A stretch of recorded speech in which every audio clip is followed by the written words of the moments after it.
पुण्यातील जुन्नरमध्ये माणुसकीला काळीमा फासणारी घटना घडली आहे। एका नराधम बापाने आपल्या 2 लहान मुलांचा गळा दाबून त्यांना जीवे मारण्याचा प्रयत्न केला।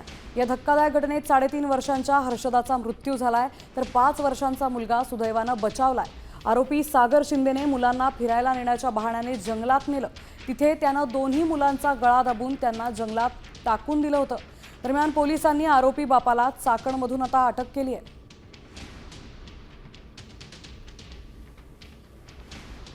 कसून चौकशी केली असता त्याने सांगितलं की त्या मुलीचा मी गळा दाबून आळेखिंडीच्या बाजूच्या जंगलामध्ये आणि माझा मुलगा जो आहे त्याचा सुद्धा गळा दाबून मी तिथं खून केलेला आहे अशी त्यानं आमच्याकडे प्राथमिकदृष्ट्या कबुली दिली। त्यानं दोन्ही मुलांना मारण्याचा प्रयत्न केला होता किंवा मारलं होतं। त्यातला एक मुलगी मरण पावली आणि मुलगा सुदैवानं जिवंत राहिला। पूर्ण ते जंगल सर्च केलं आणि आरोपीनं दाखवल्याप्रमाणे त्या ज्या ठिकाणी तिला मारलं होतं त्या ठिकाणाहून त्या मुलीची बॉडी आम्हाला हस्तगत झालेली आहे।